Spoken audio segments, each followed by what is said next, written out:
E só lembrando aqui o nosso amigo internauta, que hoje é quinta-feira, o nosso amigo internauta já sabe, é dia de entrevista, e hoje nós temos aqui um convidado muito especial, que é o Dr. Sérgio Soares. Ele é fisioterapeuta, rapaz, ele teve uma passagem pelo São Paulo Futebol Clube aí, na área de preparação física, passou também pelo Esporte Clube Cruzeiro do Rio Grande do Sul, e hoje ele está desenvolvendo um trabalho aí denominado treinamento neurofuncional. Então hoje nós temos aqui a presença do Dr. Sérgio. Dr. Sérgio, por favor.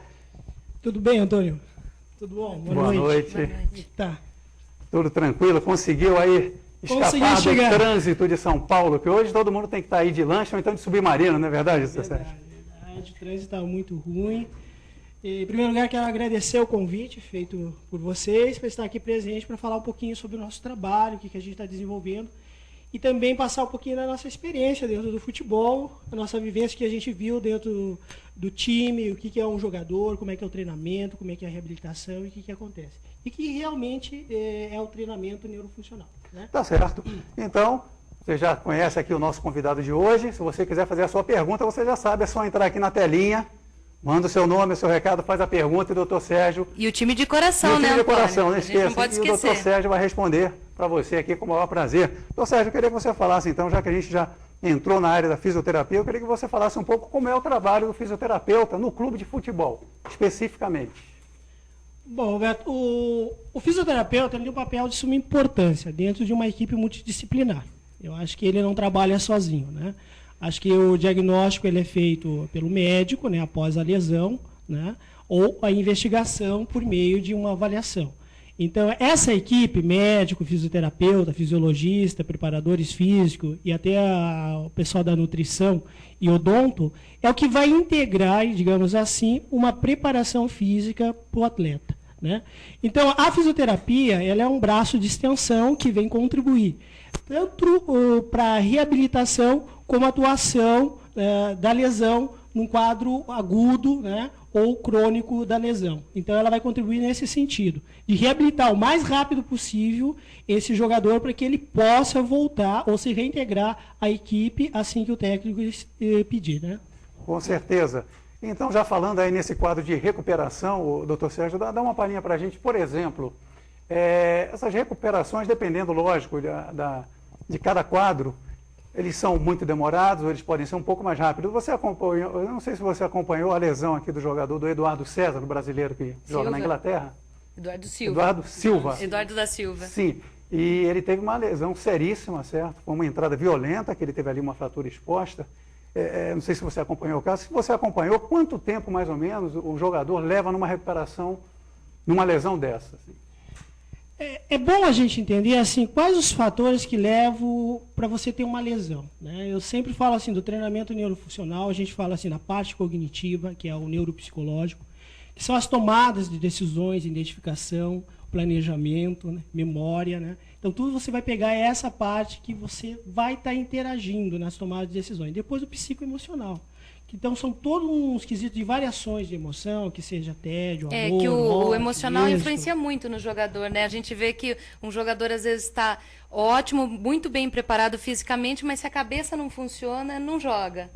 Se machuca e a lesão não volta tão rápido. O emocional, exatamente o que você falou, o alto astral, acho que isso tudo influencia na parte de recuperação, acredito eu.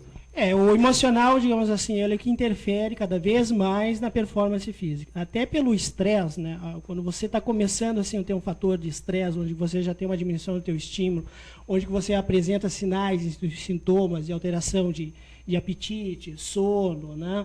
O estímulo muscular já não é mais o mesmo, é por uma razão emocional. Por quê? Né? Digamos assim, como é que origina essa dor? Tem duas entradas de dor. Uma é a maneira mecânica, que pode ser um trauma. Né? Pode ser um trauma direto ou indireto. Né? Então, você tem uma alteração mecânica, levou a um trauma e você promoveu a lesão. O outro fator que está entrando aí é o fator emocional. Né? O emocional ele vai interferir muito nisso, porque a gente produz um hormônio que se chama o cortisol. E o cortisol, toda vez que nós temos alterações de emoção, ele vai aumentar ou diminuir. E isso também vai dar a característica da entrada de dor. Né? Então, a capacidade hormonal dele vai estar muito alterada. Então, consequentemente, ele vai ter uma alteração emocional muito evidente. Então, são dois aspectos. Pelo trauma da lesão e pela volta, né, da recuperação. Então, tudo isso vai estar interferindo. Então, o psicoemocional vai estar interferindo, que vai fazer um somatório no físico-motor. Né? Então, esse componente do treinamento e do destreinamento que é o que vai interferir e que é o que vai dizer se aquele jogador vai ter uma performance física mais acentuada. Então, assim, quando você tem um destreinamento, você sofreu alguma lesão, está lá no campo, está jogando, sofreu uma lesão, por algum motivo, pisou errado, ou algum outro... Uma entrada dura, né? Uma entrada dura veio, e esse jogador, então, ele sofreu um destreinamento. Ele vai para uma cirurgia, ficou um tempo imobilizado, então o que ele vai alterar? Ele vai perder em termos de força muscular. Então, 2 a 3 semanas, ele já vai começar a perder a força muscular. Né? Então, ele vai perder o trofismo, que é a capacidade de musculatura, ele já perde um pouco. Seria, né, uma atrofia, então, seria, né, pra gente falar quem é leigo em casa. Então, ele vai perder essa capacidade da musculatura, né? Em resistência, ele vai perder também, né? A partir da 6ª semana, ele já vai começar a perder a resistência, então ele não vai aguentar, ele vai entrar.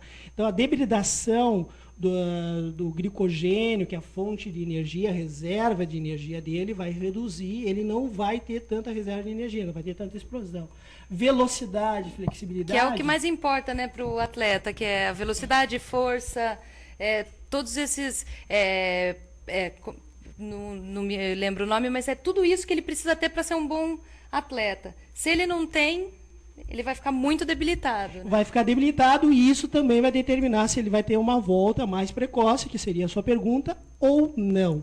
Né? Então, aí onde que entra o treinamento neurofuncional. O treinamento neurofuncional, justamente, ele vai preservar essas capacidades condicionais e coordenativas, condicionais, que é toda velocidade, força, resistência, e coordenativas, que é a parte de coordenação e equilíbrio e noção espacial. Então, você tem que preservar quando esse jogador ocorre o destreinamento. Então, você faz a manutenção, para que ele tenha uma perda mínima dessas capacidades condicionais. Por isso que, então, a gente tem atletas que se recuperam muito mais, que têm lesões muito parecidas, ou às vezes até o mesmo tipo de lesão. Então, não depende só do atleta em si, mas também do treinamento e da fisioterapia, vamos dizer assim, que ele tiver posteriormente à lesão? Eu acho assim, entra um conjunto de fatores. Né? Entra assim, o treinamento individualizado, a capacidade dele, como ele aprendeu, como ele se formou, né? Porque cada um tem uma maneira de formar, cada um tem uma genética, então vai responder em relação a isso. A organização do treino, então se o treino ele é um pouco mais adequado, porque vocês têm que lembrar assim, que todo treinamento ele é lento, ele é gradual e tem que ter segurança. Tá? Então nunca esqueça disso, ele é lento, gradual e tem que ter segurança. Não adianta você tentar apressar um protocolo de tratamento e não respeitar as etapas de regeneração tecidual, né, do ligamento e tudo mais, e oferecer para ele uma sobrecarga. Ele vai quebrar. Tá? Você coloca ele em campo, ele vai ter um somatório de lesão, como teve outros jogadores no Palmeiras, em outros clubes, que você vê assim, mas por que esse jogador tem tanta lesão? Tem que corrigir o gesto técnico desse atleta, principalmente a parte coordenativa e de equilíbrio desse atleta. Porque assim, nós temos uma memória, né? E essa memória da lesão, ela fica lá instalada. Então, quanto você não limpar essa memória, quanto você não restabelecer uma nova cronograma, uma programação neural para este atleta, ele não vai dar continuidade que está aí. Então, você vai ter que fazer uma limpeza do movimento. É como se estivesse ensinando ele a caminhar, rolar, saltar novamente. Então, você vai fazer um trabalho de reorganização. O treinamento neurofuncional ele vai fazer uma reorganização desse atleta, tanto no gesto esportivo, né? Nas capacidades dele, seja condicionais ou coordenativas, né? E reeducar para ele que ele bata na bola de determinada maneira mais adequado, tirando o campo visual dele, para que ele estimule mais esses estímulos visuais, para que ele tenha noção espacial de tudo isso, fazendo uma adaptação com ele, ou com os jogadores, em terrenos irregulares, não irregulares. Então, assim, você tem vários recursos terapêuticos que você pode estar utilizando, desde uma cama elástica, uma prancha de equilíbrio para que você ofereça um treinamento mais adequado para ele. Então, o treinamento neurofuncional ele vai trabalhar esses dois componentes. A parte mental desse atleta, que é isso que eu citei, o neuropsicológico, o psicológico dele, né? E as capacidades condicionais dele, que são a estimulação sensória e motora. Tá? Ok, esse é o Dr. Sérgio Soares aqui, dando essa aula para a gente de como funciona aí o treinamento neurofuncional. Você já sabe que é uma reorganização do atleta em todos os aspectos, não só o físico, mas o emocional, enfim. Tudo que o atleta precisa, lógico, respeitando aí a sua genética, o seu biotipo, enfim, tudo que o Dr. Sérgio acabou de deixar. E já temos aqui perguntas, certo, dos nossos amigos internautas aqui que estão participando. O Lucas do Ceará, aí de Aracati, que acabou de participar aqui, ele diz o seguinte: obrigado. Show, programa conheci no YouTube. Obrigado, Lucas. Continue com aqui a mensagem também da Alessandra de Bauru, aqui em São Paulo.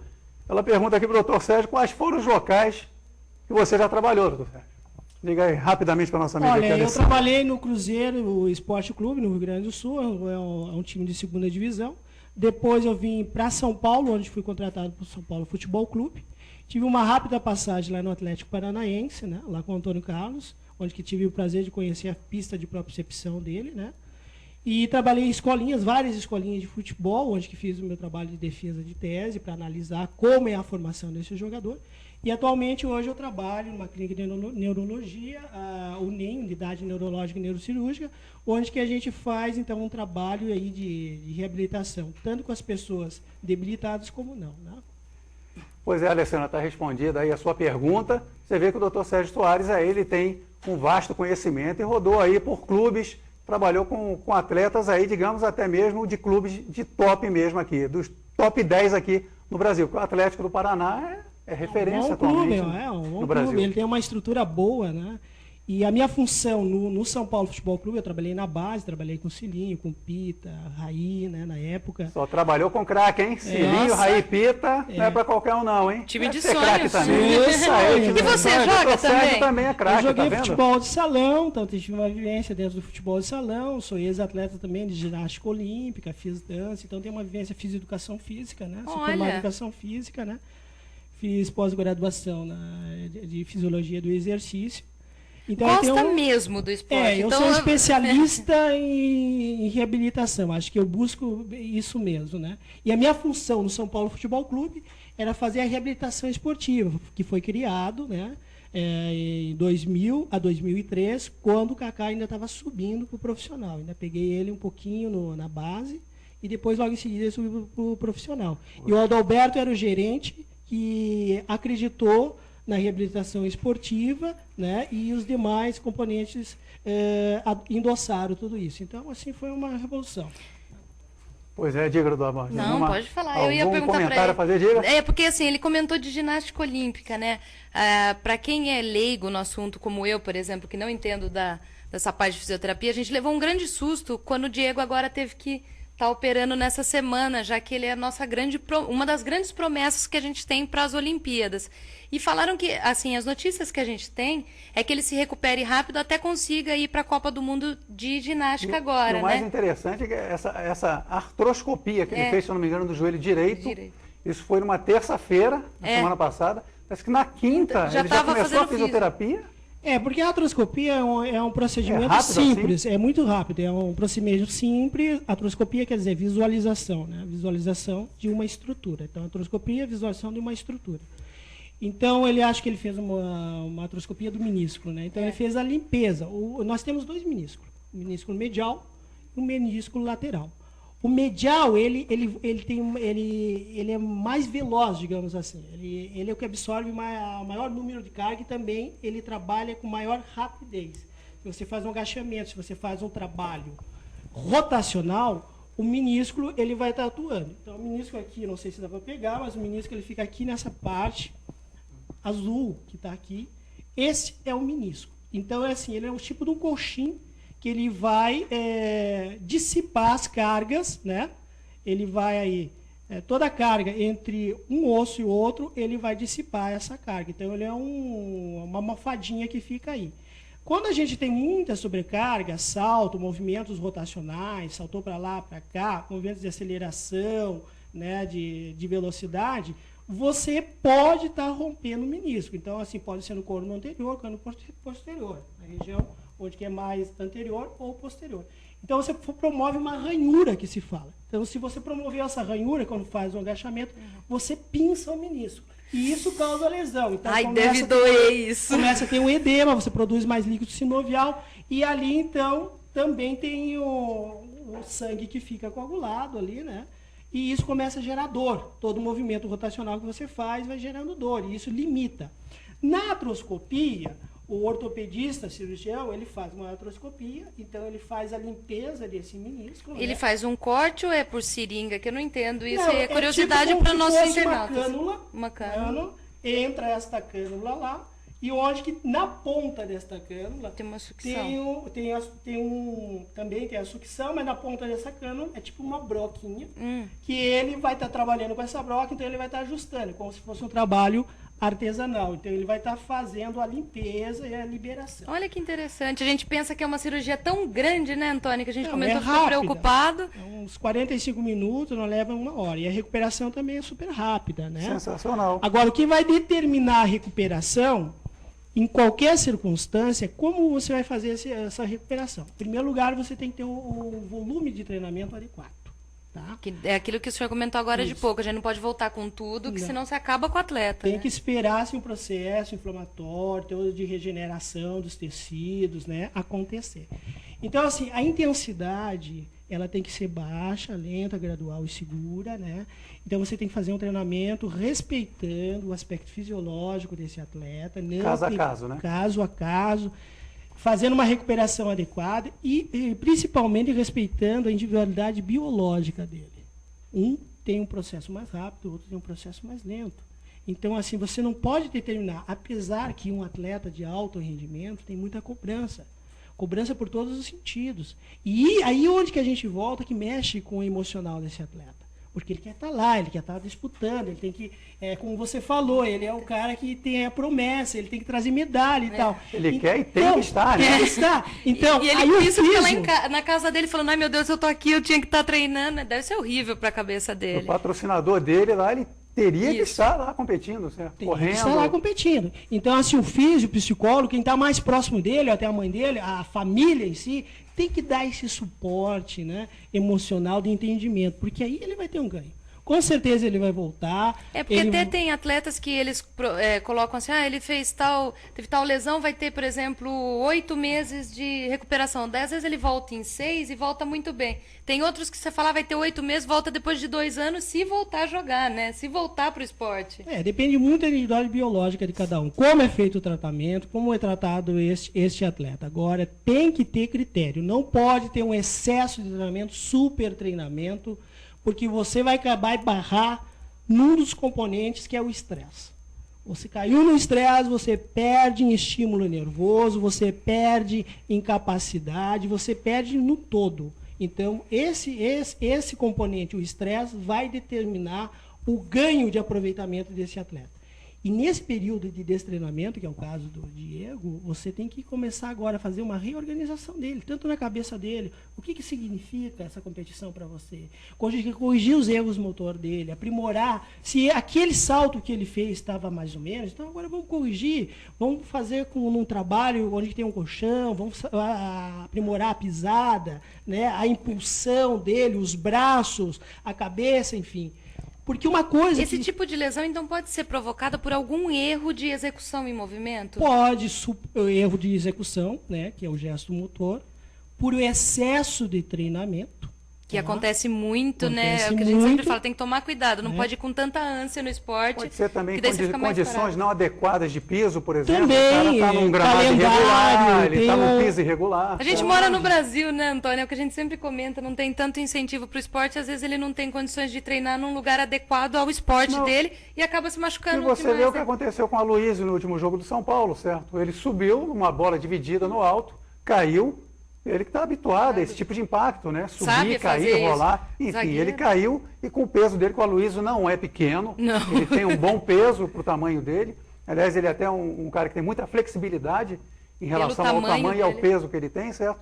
Ele caiu, tinha um buraquinho no gramado, certo? E ficou afastado, né, aí do Campeonato Paulista devido a essa lesão, certo? É importante saber assim, como que inicia o equilíbrio corporal? Todo mundo acha que é no joelho ou no tornozelo, né? Então, assim, é uma coisa fisiológica, desde o desenvolvimento motor. O teu equilíbrio, ele começa desde a cabeça e tronco. Que você está lá no desenvolvimento motor primitivo, que não é desenvolvido, né? Então, você levanta a cabeça, roda, começa a respirar, depois você libera as mãos, ganha equilíbrio de tronco, e, por final, você vai, então, deambular, você vai caminhar. Então, no engatinhar, você faz a primeira experiência sensório-motora, você faz uma experimentação. Para depois, quando você está no bercinho, você ganhou a segunda experiência e depois você vai especializar, que é o movimento. Isso na primeira infância, na segunda infância e principalmente na idade adulta. Esse detalhe é importante frisar por quê? Porque hoje nós estamos tendo atletas que hoje estão indo para o profissional com 15, 16 anos. A idade melhor para se fazer um trabalho de base, de reorganização, ou de aprimoramento com esse jogador é na segunda infância, que seja aí dos 8 anos até os 13 anos. Então, é a idade que ele está mais aberto para o estímulo sensório-motor, é onde que você vai reeducar ele, você vai querer dar uma base para ele sensorial, para que quando ele estiver lá com 16, 17 anos, ele possa estourar se ele tiver essa capacidade de inteligência como um Ronaldinho ou um Ronaldo.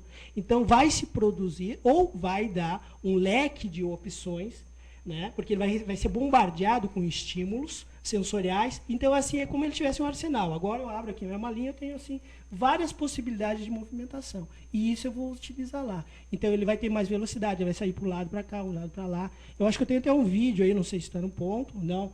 Então, esse vídeo eu acho que não vai ser colocado. Mas na outra oportunidade a gente pode estar vendo um vídeo que possa estar especificando tudo isso. Com certeza, até porque esse é um tema que eu acho que já ficou bem claro para o nosso amigo internauta aqui, que a gente precisaria de outros programas, certo?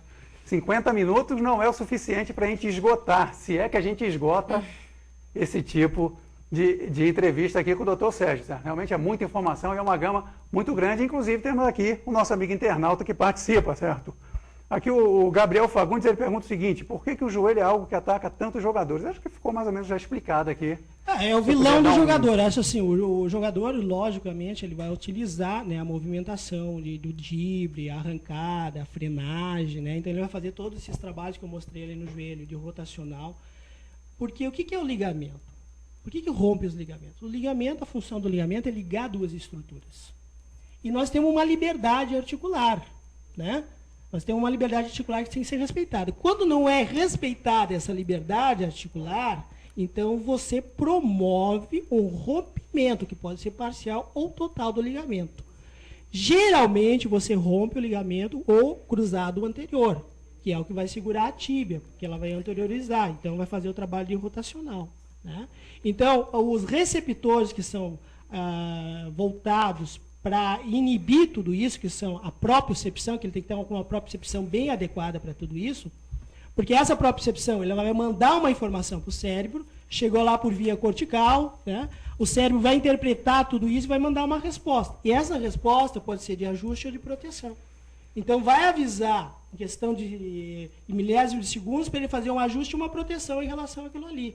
E se isso não tiver uma manutenção, onde que entra a reabilitação funcional, entra o treinamento neurofuncional, que é para estar dando essa manutenção. Então, todo jogador é como qualquer carro. Ela estava falando em Fórmula 1. Como é que é? O carro vai lá, tá prontinho para a corrida, mas tem que fazer a manutenção dele. Então, tem que colocar graxinha, tem que fazer, apertar um parafuso. Então, assim, o joelho do jogador de futebol tem que ter essa manutenção. Então, tem que fazer alongamento apropriado, fortalecimento adequado, respeitar o período de recuperação, que muitas vezes ele não respeita, então ele somatiza tudo isso e vem a lesar. Então ele pisa em falso, ou ele sofre então um trauma direto, né? E vai então romper tudo isso. Então assim, o joelho e o tornozelo são as duas ferramentas que o jogador mais utiliza. Mas para isso ele precisa ter um bom suporte de equilíbrio postural.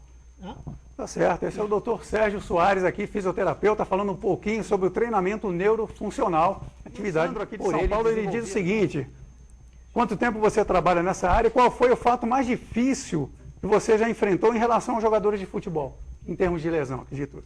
Olha, eu trabalho mais de 15 anos só de professor de educação física, dando aula em academias, né, renomadas, e vários atores que já passaram comigo, entre ele Wolf Maia, Tony Belotto, Malu Madre, a própria La Sherma, e depois no clube de futebol dá uns 15 anos. Né? 15 anos. Como fisioterapeuta, eu estou fechando 6 anos, né, como fisioterapeuta.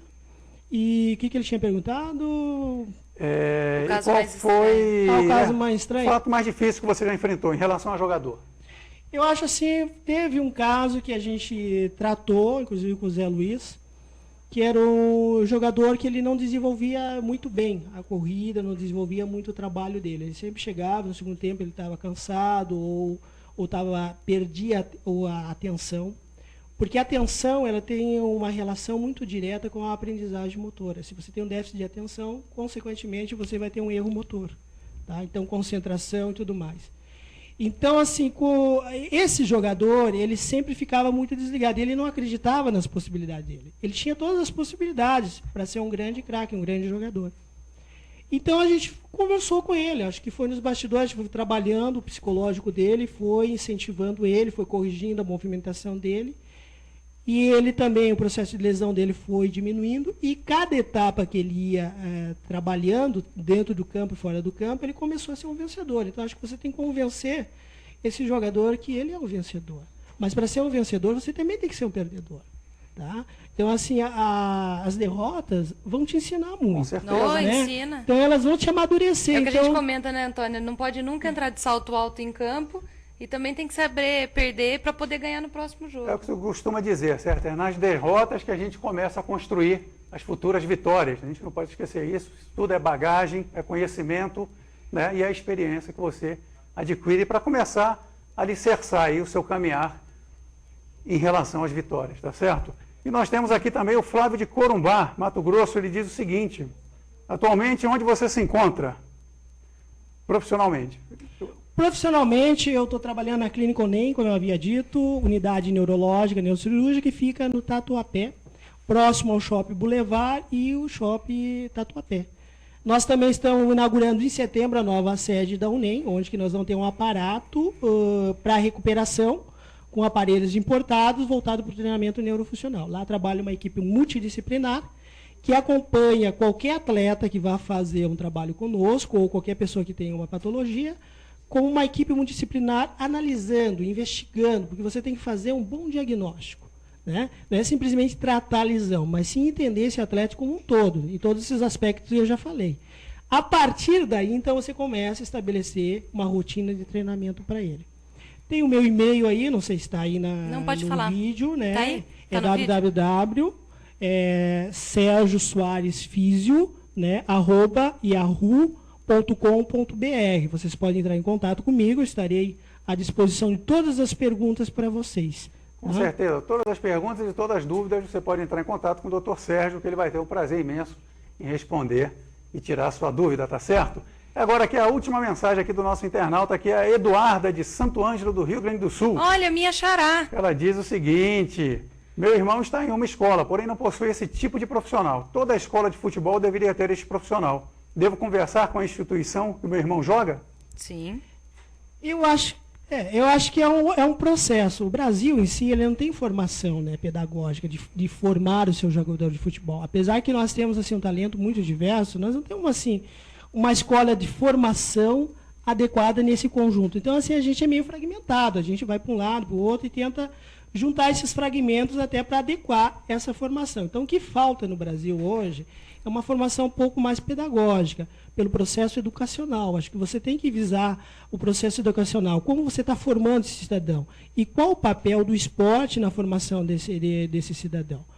É claro que ela vai encontrar muitas dificuldades, mas ela deve aproximar ao máximo, ou investigando se na cidade dela tem alguns profissionais que façam alguma coisa semelhante, e tente assim estudar um pouco, ler um pouco mais, como é a formação do seu jogador. Porque não é simplesmente pegar a bola e bater. Tem todo um universo aí que tem que ser investigado e aprimorado. Por isso que a ciência está aí. A ciência cada vez mais está fazendo seus projetos experimentais para trazer recursos para esse jogador de futebol. E a gente mesmo que é da saúde sabe tudo. A gente procura, assim, ter um apanhado geral de tudo isso e trazer as informações mais adequadas para o público, né, docente e discente. Né? Pois é, Eduardo, essas daí são as informações aí do doutor Sérgio. Então, você tem que procurar aí conhecer aí o seu irmão, no caso, ver quais são aí as dificuldades que ele encontra no desempenho da sua atividade, aí no caso aí a escolinha de futebol, certo? Ver também aí a genética dele, procure um profissional, né, doutor Sérgio? Eu estive no Rio Grande do Sul, no Internacional, onde que dei 2 palestras. Lá tem o Marcelo Otto, que é um dos diretores da categoria de base. E eu acho assim, o Internacional tem um trabalho semelhante a esse, pelo menos preocupado. E é um dos times que mais produz, né, jogador para venda, tanto no mercado interno, né, nacional, como externo. Então seria talvez uma referência para ela lá no Internacional. E também a URGS do Rio Grande do Sul também tem algumas pesquisas nesse sentido, assim, de avaliação de jogador de futebol. Então você pode estar procurando lá, tá bom? E também o Grêmio, para você não ficar chateado. Se você for gremista, né? Tem o Grêmio não dá também. Briga. Não é por causa disso que a gente vai brigar. Ele está dando aqui alguns lugares onde você pode se reportar. Mas a gente está caminhando aqui para o final do programa. Queria que você desse uma pincelada para a gente também nesse treinamento neurofuncional, certo? Mas aqui especificamente na formação do atleta de rodeio, que não deixa de ser um atleta. A revista Rodeio Caldo entrou em contato comigo para fazer um trabalho de preparação física para o atleta de rodeio, porque o atleta de rodeio ele se tornou profissional agora, né? Então ele não tem base, acredito eu que ele não tem uma base científica para como que é o treinamento dele. Então, assim, todo treinamento ele tem que ter uma assimetria com o ato motor que ele exerce dentro, fora do campo ou em qualquer atividade esportiva. Então, a gente montou, eu e o Dr. Homero, que é o neurologista, né? A gente tentou montar... Dr. Homero Aquilino? Horta Aquilino, um abraço, Dr. Homero, né? Que ele sempre está me apoiando em todos os projetos.